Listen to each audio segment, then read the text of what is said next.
Hello guys, welcome back to my channel unlock psychology with Shweta. आज मैं आप सभी लोगों के लिए बहुत ही ज़्यादा एक रेलेवेंट टॉपिक के ऊपर वीडियो लेकर आ रही हूँ, जो कि है how to handle your examination stress. जैसा कि हम सभी जानते हैं कि 2023 में जो बोर्ड एग्ज़ाम है वो ऑलरेडी शुरू हो चुके हैं और बच्चों को काफ़ी ज़्यादा डिफ़िकल्टी हो रही है अपना स्ट्रेस लेवल को मैनेज करते हुए आगे बढ़ने में।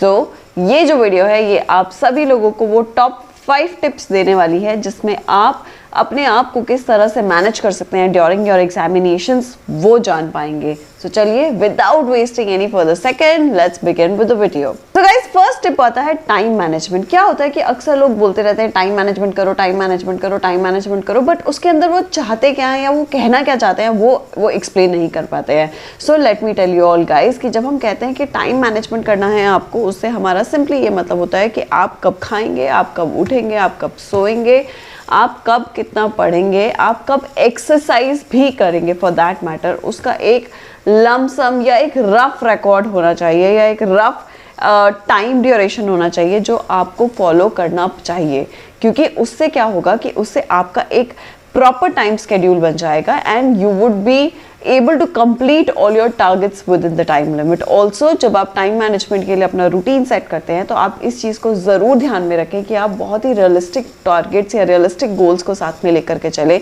यानी कि ओवर एम्बिशियस होकर अपने टारगेट्स ना बनाए कि मैं सुबह 5 बजे उठूंगा, सोऊंगा 6 बजे या सोऊंगा 12 बजे, बीच में कोई रेस्ट नहीं लूँगा। सो ये ओवर एम्बिशियस टारगेट्स है। आपको बहुत ही रियलिस्टिक टारगेट बना करके अपना टाइम मैनेजमेंट, एक टाइम स्केड्यूल तैयार करना है जिसको you must and you definitely should follow. That should also include a healthy eating exercise guys. ये बहुत ज़्यादा ज़रूरी होता है। हम अक्सर इग्नोर कर जाते हैं अपने खाने को लेकर के। हमें लगता है कि जब हम स्ट्रेस होते हैं या जब हम लोगों के अंदर एंजाइटी काम कर रही होती है तो अक्सर कई बच्चों का एपेटाइट किल हो जाता है। बट किलिंग जो एपेटाइट किल हुआ होता है, आप मेक श्योर करिए उसमें भी यू शुड कंज्यूम कुछ अमाउंट ऑफ एनर्जी, प्रोटीन या कार्ब्स या कुछ ऐसा ज़रूर लीजिए जिससे आप सस्टेन कर पाएँ और आप कोलैप्स ना हो during the day of your examination. Okay, next tip यानी टिप नंबर 2 जो मेरी तरफ से आप सभी लोगों के लिए है वो है ask for help. Now who to ask for help? Parents, friends and teachers. ये 3 लोग ऐसे हैं जब आपको ज़रूरत लगे या जब आपको महसूस हो कि मुझे हेल्प की ज़रूरत है तो इन 3 लोगों से हेल्प लेने में कभी मत हिचकिचाइएगा, क्योंकि समटाइम्स हमें लगता है कॉन्सेप्ट क्लियर नहीं है, teacher is there, teacher busy है, friend is there, friend busy है, internet is there. So you have to make sure that you discover the right sources from where you can take the help. Okay, telling your parents to get your coffee is also help, right?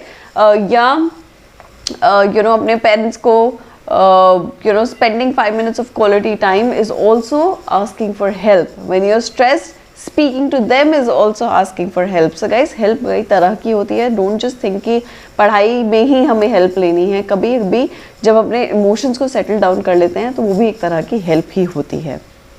Point number 3 बहुत ज़्यादा important होने वाला है। Keep all your distractions away guys. इसका मतलब ये नहीं होता है कि आप अपने इंस्टाग्राम को अनइंस्टॉल कर दो या व्हाट्सएप हटा दो या ये सब हटा दो। These information these are not just sources of entertainment, these are also sources of information these days, right? I am sure I am not wrong on this. So and ये at the same time distraction भी create करते हैं। सो आपको क्या करना है, आपको simply in चीज़ों को यूज़ करने का एक टाइम लिमिट या टाइम बैंड सेट कर देना है। आपको ऐसा नहीं है कि आप पूरे टाइम फ़ोन साथ में रख करके काम कर रहे हैं, या फ़ोन अगर साथ में भी रखा है तो मेक श्योर कि आप उसको एरोप्लेन मोड पे सेट कर दें सो दैट वो कॉन्स्टेंटली पिंग ना होता रहे और आपको डिस्ट्रैक्शन ना हो। ये बहुत ज़्यादा ज़रूरी है and I think 99% of the cases में फ़ोन ही है जो डिस्ट्रैक्शंस क्रिएट कर रहे हैं। हेंस मैंने बहुत टू दी पॉइंट आपको इसी बारे में बात की है।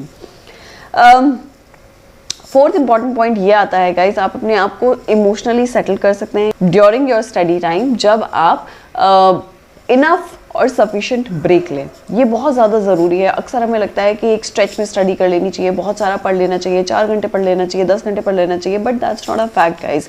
आपको अपने ब्रेन को रीजनरेट करने के लिए या जो इन्फॉर्मेशन याद करी है उसको स्टोर करने के लिए एक ब्रेक देने की भी ज़रूरत होती है। तो वो ब्रेक आपको अपने आप को ज़रूर से देना है. So please prepare a schedule in a way so that you give yourself sufficient breaks. Now sufficient breaks could be 5 minutes also, could be 10 minutes also, and for some people it could be half an hour also. तो आपको अपने हिसाब से उस break का time set करना होगा, यानी कि that time definitely I can't tell you.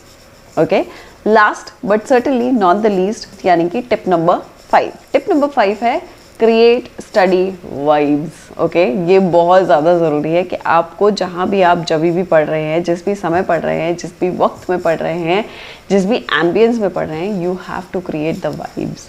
ऐसा नहीं होना चाहिए भाई कि पेरेंट्स वहाँ पे खाना खा रहे हैं, आप वहीं उसी कमरे में बैठ के पढ़ रहे हैं, या वहाँ पे गपशप चल रही है, आप वहाँ बैठ के पढ़ रहे हैं, या जगह इतनी क्लमजी हो रखी है आप वहीं बैठ के पढ़ रहे हैं, या वो बहुत अनहाइजेनिक, बहुत अनटाइडी है, आप वहीं बैठ के पढ़ रहे हैं. So you need to create a good vibe where you study. That's very important. Okay, उससे क्या होता है, पढ़ने का मूड सेट होता है, एक मन करता है, एक इच्छा करती है, जो कि बहुत ज़्यादा ज़रूरी होती है.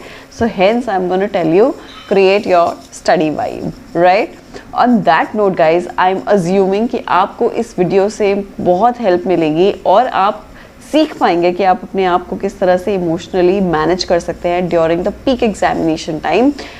On that note guys, I am gonna take a leave from you all, and all the very best once again from my end, and do take care of yourself. I'll see you all super duper soon. Bye bye.